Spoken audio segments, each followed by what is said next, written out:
Rust is... Probably most people here think Rust is their favorite language. It's certainly my favorite language, but I still think there's maybe room in the world for more languages that I could fall in love with, so I figured I'd have a try making my own. This is me. I'm on the right there. I have previously worked at Cloudflare for a couple of years, where I worked on very low latency security products to help keep people and servers safe. And while I was there, I saw a tweet from a CEO of a CAD startup who wanted to hire someone to build Rust HTTP services for her. So I put up my hand, and that's how I found myself doing some CAD work. CAD is computer-aided design. I'd never done it before, but I thought it was interesting, and I'd love to learn more about it. So this talk is going to be about how we made our own programming language for CAD, and also why a startup would do something. It seems like a very silly task for a startup to do, trying to create a new programming language, but there are actually good reasons for it, and we'll get to them.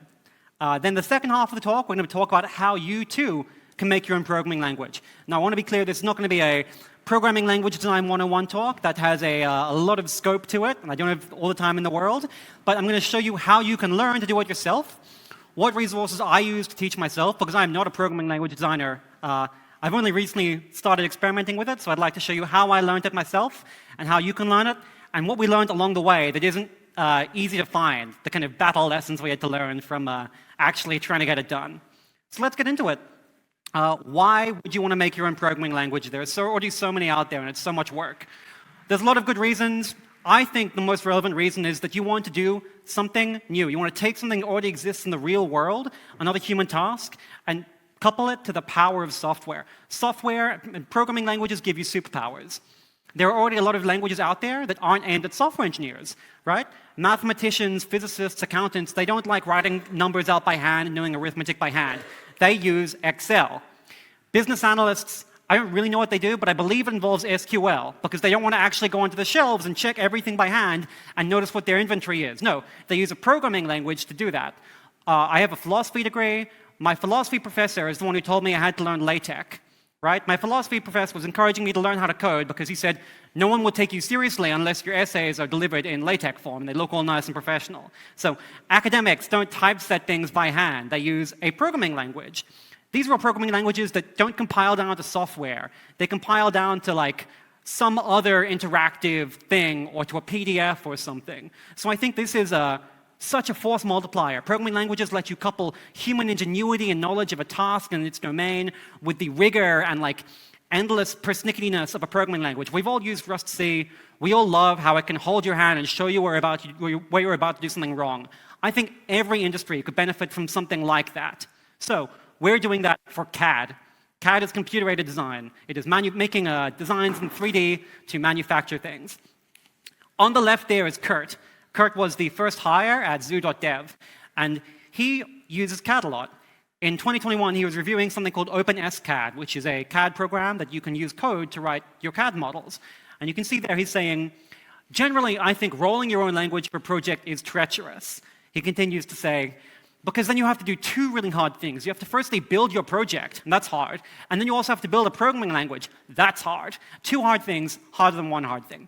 Now, on the right is an issue written by Kurt 2 years later of him making his own programming language for a new project. So my goal here is to explain what happened. How did that naive young man on the left become the wizened old programming creator on the right? Why did he do that? We're going to get into it. Firstly, a little bit of background. I've used the phrase CAD a couple of times. CAD is basically representing models of something real in the computer. So the basic CAD workflow is called sketching. You start by drawing a line. Start small, but don't worry, it gets more interesting. You can draw multiple lines, you can join them together, one line starts where the other line ended. So you can compose lines together. And if a line goes back to where it started, you can close it off, and this is called a loop or a 2D shape, and it becomes a real 2D shape. Now 2D shapes can become 3D shapes by kind of twisting, like grabbing them and pulling them up into the third dimension, or by taking them and revolving them around the third axis, so you can make a 3D shape, and 3D shapes have flat surfaces on them. And you can use those surfaces to start doing new sketches, so you can start drawing new lines on any of the faces of that 3D shape, and you can start making it more and more and more complex. So we made a programming language to kind of make that process codable. So this is an example. The language is called KCL, the kitty cat language. And you can see some example code here. We have some variables we can define. You can start building lines on a certain face. You can start sketching those lines out. You can see I'm drawing some flat lines, and then I have a curve, and another flat line, another curve, and then we close it off to make this kind of pill shape. And then we pull it down into the third dimension. We make this 3D shape. And we can also give tags to certain edges. You can see I've tagged something with the tag button side, and that is tagging this edge here. And when you tag a side and you extrude into the third dimension, you make a face. That face is now tagged. And then when you can start a new sketch, you say, right, take that 3D object, find the face I tagged, and let me start drawing on that face. So you can reference the existing geometry and start making new stuff from it. So this is KCL. It is a functional language. It is immutable. It is declarative. Nothing's changing here. Your models aren't changing in real time. There's no redefining. You're really just, it's kind of almost a DSL for math, if you think about it. So here's an example part we've designed and printed using KCL and the editor that we're working on. It is a telescope. It is actually more than just a telescope. It is an infinite family of telescopes because this model will adapt to whatever lens size you give it. The model has a parameter called lens size, and it'll reshape the telescope to be the right size for that lens. So whatever lens you buy, you can fit it into the telescope design. We designed this in KCL, we edited it in our app, and we 3D printed it using an experimental kind of print 3D feature in the app. So it works and it's real. We built Zoo.dev, this company, because the founders were sick and tired of waiting for their CAD models to load. They were working on really, really big CAD models, and they took a day to load. This is unacceptable, it's completely ridiculous, and I don't know how anyone in the CAD industry tolerates it. So while they were waiting for the CAD model load, they were talking about how do we make CAD faster. The first plan was to just find a faster CAD program, but they were already using the state-of-the-art. Then they tried to fund someone else to make it, but no one else wanted to make it, so they said, okay, fine, we'll make it ourselves. So we are going to make a CAD app. So why are CAD apps slow in the first place? Well, there's a problem with CAD research where a lot of the CAD kernels are built on the same library of code from the 80s. There's two parts to a CAD app. There's the UI, the windows, the buttons you click to add geometry, you mouse over things, they highlight. It's a UI. There's also the kernel, which is a library of 3D calculations, which are necessary to know where do these shapes intersect each other, which surfaces touch each other, defining what the model actually is. CAD kernels have not really, there's only a couple of them out there, and they've mostly been around since the 80s. This is really good because they're really well battle-tested. But the downside is that because there's so few of them, and they've been around since the 80s, they've become really huge. No one understands every single part of them. And if you've been working on a huge code base, a 50-year code base, it's incredibly hard to work with. You can't really retrofit it with new features. So one of the big problems is that there's two ways to represent 3D models. There's visual representation, which is basically triangles. It turns out computers are incredibly fast at drawing triangles these days. So storing a model as triangles is great, but it's only really great for rendering graphics, because in the real world, things aren't made of triangles. This bottle cannot really be represented as a series of triangles very easily. So we have alternate representations which actually understand curves and intersections. But there is a lot of money in visuals because Hollywood and video games. There's not nearly as much money in the kind of algebra of geometric curves that you need to do real manufacturing. So a lot of research from Hollywood, a lot of money from Hollywood into researching new kinds of graphics, not as much into researching new kinds of manufacturable 3D files. So this means that the old kernels from the 80s cannot easily take advantage of new hardware. They're written for really fast single-threaded processors, or maybe a couple of bits of them can be multi-threaded. But the software is not really designed for multi-threading. And even the kernels that are designed for multi-threading still have critical parts which are single-threaded. So you may buy a new machine, and actually your CAD app slows down.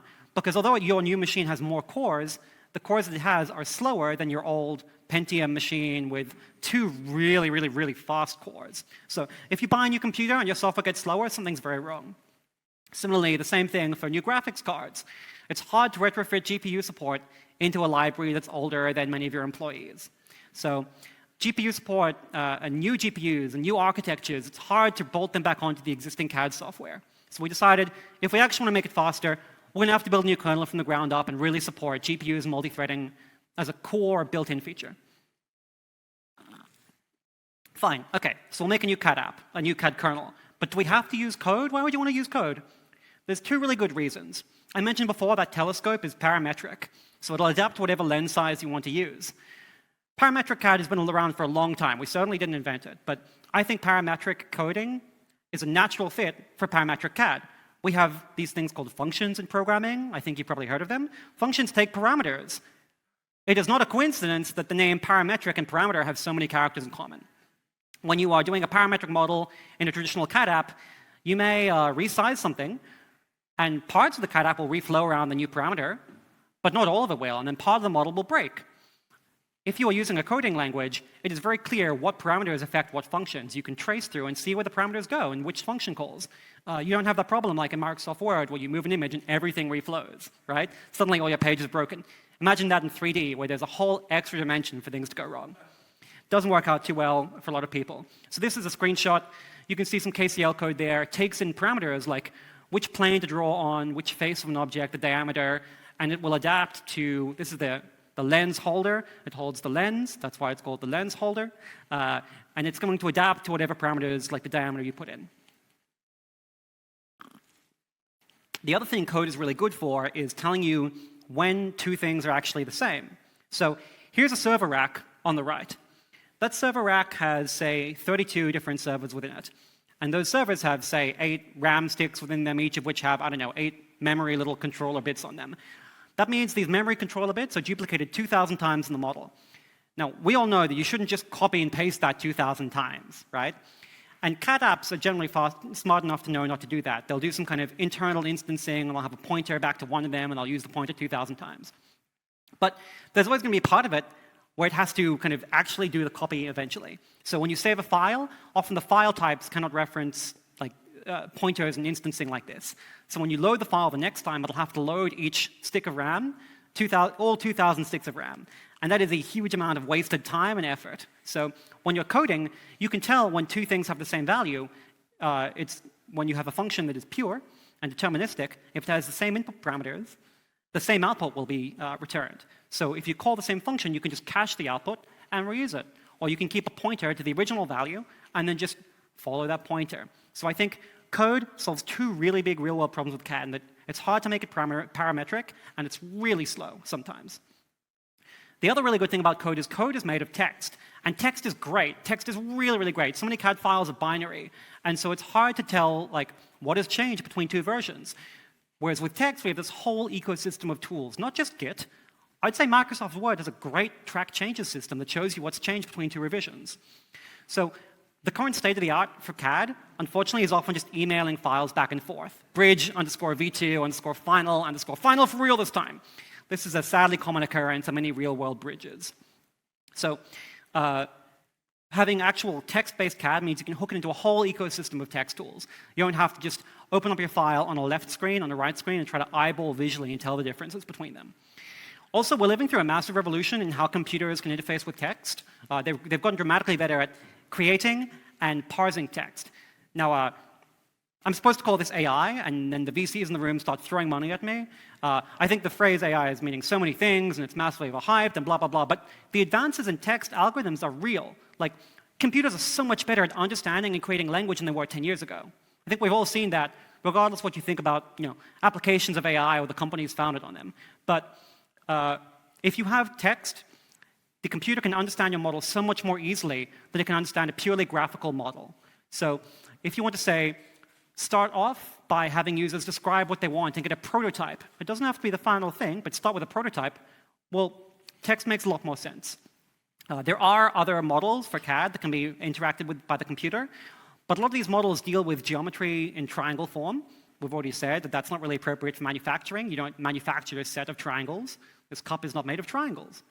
Other models use point clouds, which are great for graphics. They can approximate the actual points you see on a 2D screen. But I don't know of a single machine that can actually manufacture a point cloud. If you sell one, please let me know. I'm very interested, but I don't think they exist. So fine, we'll use text. But we'll use code. But do we have to really make our own language for that? Do we really have to do that? Do we have to make everything from scratch here? Well, I think it actually made a lot of sense, regretfully. So we didn't want to have just code be the way you make this app, because we want to sell to mechanical engineers. Mechanical engineers may know how to code, but a lot of them don't. And if they have coded, it's probably been a long time. They are used to a visual workflow. They want to use the mouse to draw things, to select lines, to click a button, to copy that line somewhere else. So when you wanted to make an editor that could support both code and a GUI, WYSIWYG, what you see is what you get editor. Kind of like a Markdown editor, right, where you have text on the left and the visuals on the right. The key thing here is that we wanted to make them both first-class citizens. You can update the code on the left, and the model will update on the right. Or you can visually interact with the model on the right, and the code will update on the left. If you highlight the code, the corresponding shape it does will be highlighted in the visuals. That's the yellow. And if you click on a face, the corresponding code will get highlighted on the left. So we hope that this way, it'll be quite natural for mechanical engineers to learn our language because they'll be able to see exactly the effects in the code of what they're causing visually. The way we're doing this is that the UI of our app is actually just a macro for generating text. The app is fundamentally storing code, and the UI kind of automates common coding actions, like making a new sketch or adding a sketch to a line. If you drag a little point in the UI, you are actually going to be changing the values of your constants in real time in the code. The way we do this is we parse the code into an AST, and then when you click a UI button, you're modifying the AST by changing or inserting new nodes, and then we have to unparse that AST back into source code and put it back in the editor, right? It's going to be enough of a stretch to ask mechanical engineers to write code. They shouldn't need to also be AST experts, abstract syntax tree experts. So we knew we had to build a language that had its own parser and its own reverse parser, which is not very common. And we knew we had to be really good at generating changes to that AST. And we could have used an existing language for this, but it's really like, it would just be so much more work to make this work for an old language that has a lot of syntax constructs rather than working on our own very small, minimal language. Existing languages have features we don't want, like mutation or TCP libraries or support for binary. We don't need that. What we need is triangles and squares and circles in the standard library. It became clear that it would be better to make our own tightly scoped language that did exactly what we wanted it to do and nothing more, rather than try and hack an existing language onto this. So this is finally the end of the story about how we decided that we were actually going to be a startup making a programming language. We didn't start out thinking we'd get there. We didn't start out thinking we would design one, but it became clear that if we wanted to really make the world's best CAD app, this is what we think is right. There's a lot of CAD companies doing it in other ways. That's great for them, but we don't want to just do what everyone else is doing. They're already doing that. There's no point making a startup that does the same thing everyone else does. We're doing it in a different way, and we think it'll be better. So that's how we wound up making a language. And I think there's a lot of startups out there that could do something similar. Take an existing industry that can use the superpowers of code, but doesn't have them yet, and give them code. Be the radioactive spider bite you want to see in the world, I guess. So how do you do that? How do you even get started on such a mammoth task? There's a lot of programming language textbooks out there. I took a compiler course in my degree in 2012, and I don't remember a single thing from it. I remember learning Lisp, that's about it. Basically, everything I learned about how to make a programming language, I started with this book. It's a great book, Crafting Interpreters. Strongly recommend it. It's a perfect way to get started. They teach you how to make an interpreter and how to make a bytecode VM.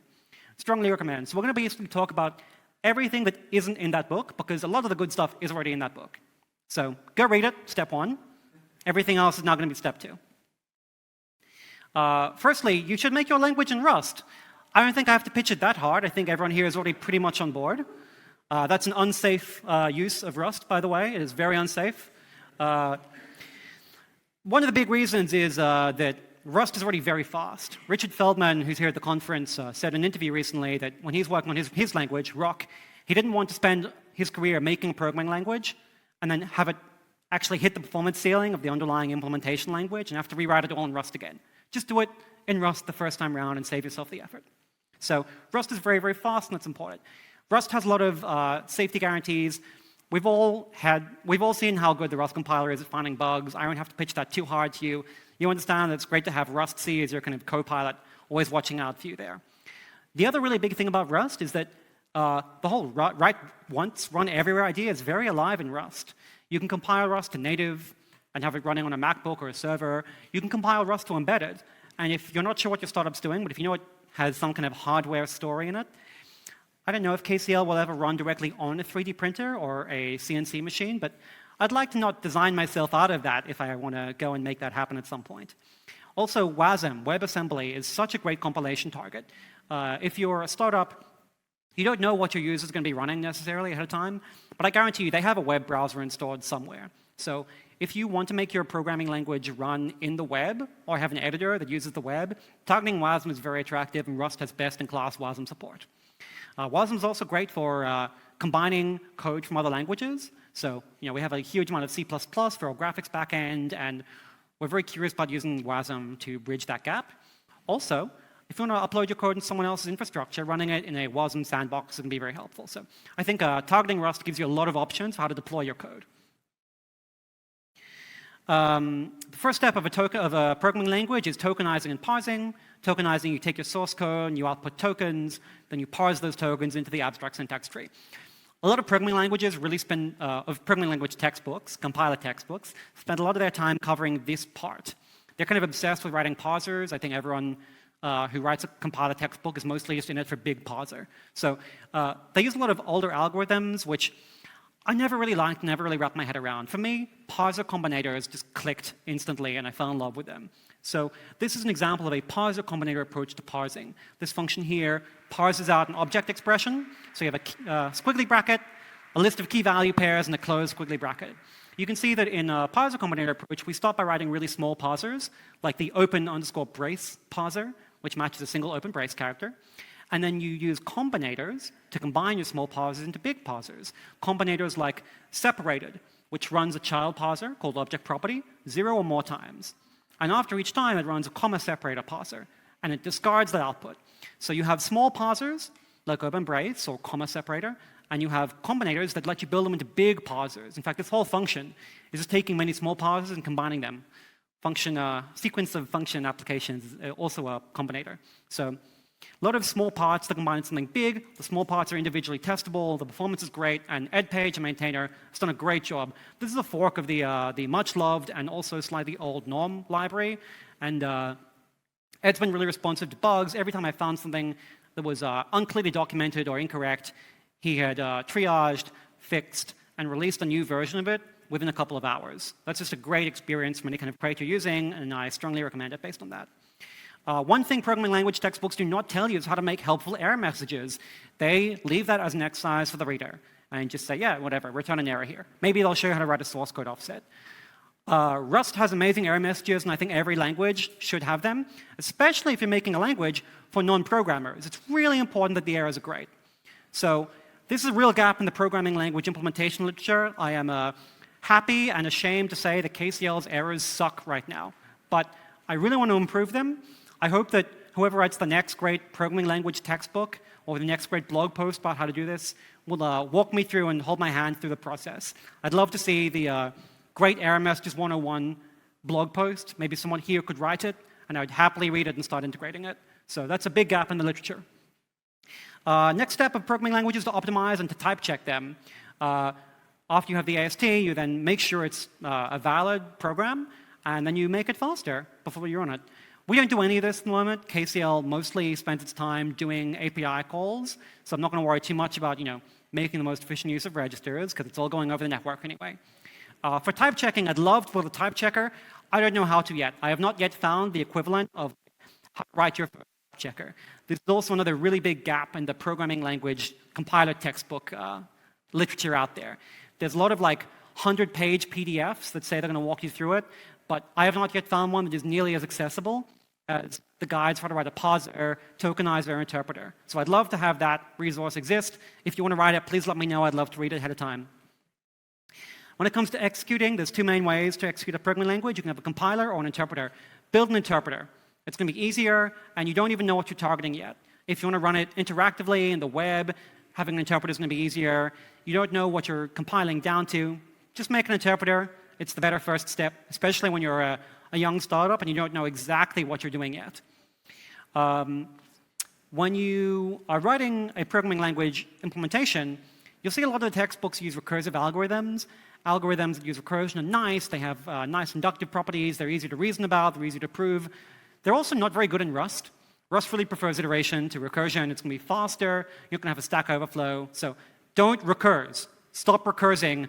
If you wanted to call a function a billion times, we had a tool for that. It was called loop. Just do that. Is there anything else on the slide? Yes. Nice thing about building a language in Rust is that your standard library is actually written in Rust.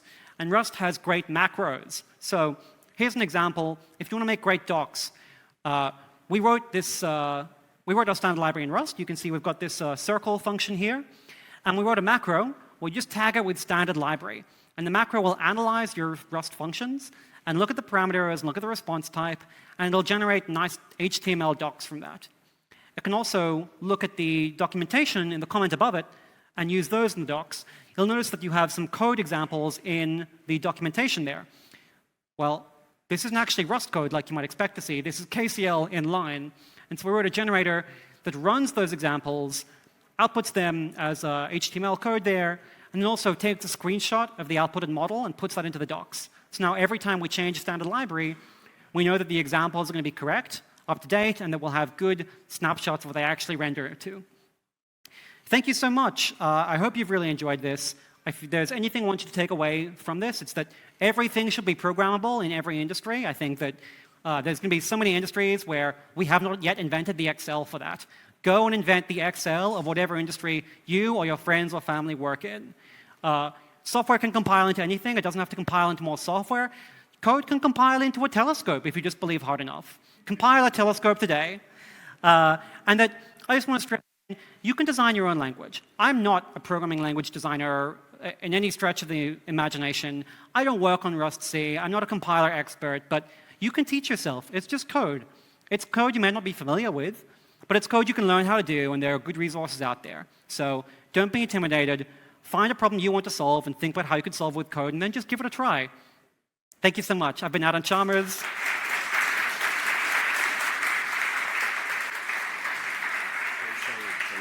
Thank you. Hi, everyone. Thank you so much, Adam, for an amazing talk. Please give him another big hand. Come up. Come back up. Great talk. You can ask Adam questions in the Discord. And is there anything else that you wanted to share? Anything else you wanted to plug? Anywhere else people can find you? Yeah, I've put some references and links to more material in the bibliography slides. And then if you want to find more from our company, if you want to find more about our company, we're called Zoo.dev. We make interactive 3D CAD programs that run the cloud so that your battery doesn't die on your laptop and you have to buy a huge gamer laptop to do some CAD modeling. And if you want to know more about how I view the world, I have a blog, adamchalmers.com, where I blog about programming, a lot of Rust stuff. Inside Zoo, we run like a little Rust club every week where we'll teach non-Rust people how to do Rust. And we sometimes record them and put them on YouTube afterwards so that they can help everyone else learn Rust too. So check those out. Great. Thank you very much. Give it another hand, please. Thank you. Thank you.